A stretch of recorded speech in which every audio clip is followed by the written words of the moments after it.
અંગ્રેજી એ પણ એકદમ પાયાથી.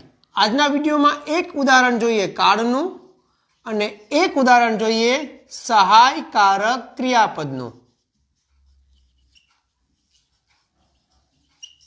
હવે કાળમાં પહેલો કાળ લઉં છું સાદો વર્તમાન કાળ.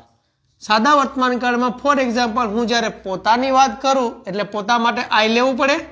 હવે આઈ સાથે હું એક સામાન્ય ક્રિયા લઈ લઉં છું પ્લે.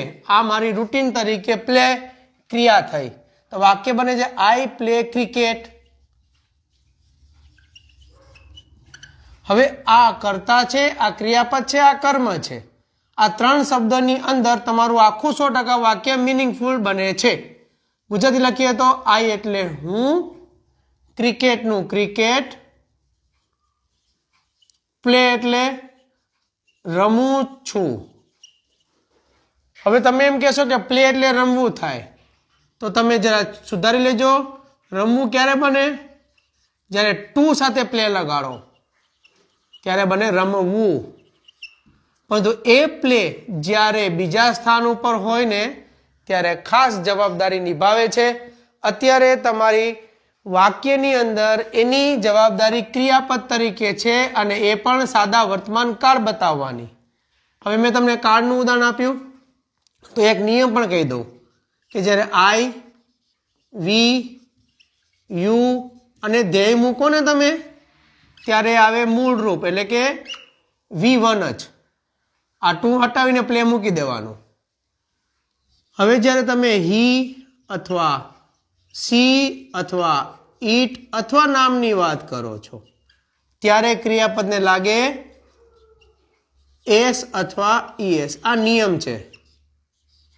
આ નિયમ છે સાદા વર્તમાન કાળનો. સાદો વર્તમાન કાળ સમજો છો ને? પહેલો જ કાળ છે જેને કહેવાય સાદો વર્તમાન કાળ અને એ તમારી રોજિંદી ક્રિયાઓ બતાવે. અંગ્રેજી શીખવા માટે ગ્રામર ગોખવાની જરૂર નથી. રસ્તો પકડો, દિશા પકડો, દશા સુધારવી હોય તો. ચલો કાળની વાત થઈ. હવે સહાયકારક ક્રિયાપદનું એક એક્ઝામ્પલ લઈએ તો જો આઈ કર્યું. હવે આઈ અને પ્લેની વચ્ચે અત્યારે લગાડી નાખો કેન, CAN કેન. તો બન્યું શું? I can. પ્લેનું પ્લે, ક્રિકેટનું ક્રિકેટ. અંગ્રેજી શીખવાનું કરી શકું હું સરળ. જો અહીંયા કેન મૂક્યું છે, બાકીનું વાક્ય ડિટ્ટો ટુ ડિટ્ટો ઉપર મુજબ જ છે. તો હવે ગુજરાતી કેન પ્રમાણે શું થાય? હું ક્રિકેટનું લગાડો, ક્રિકેટ ગુજરાતી કરશો ને. પ્લે એટલે હવે આમાં રમી આવે, રમી જ આવે, દીર્ઘ જ આવે, રમી. સ કુ છું અથવા રમી સ કી સ. આ વર્તમાન કાળ અને આ ભવિષ્ય કાળ. That's it. આશા રાખું છું વાક્ય દ્વારા સમજમાં તમે ક્લિયર હશો. વિડીયો ગમે તો પ્રેક્ટિસ કરજો, લાઈક અને શેર ન કરજો. આગળના વિડીયોમાં મળીએ ત્યાં સુધી શીખવાનું ચાલુ રાખો અંગ્રેજી એકદમ પાયાથી. Thank you.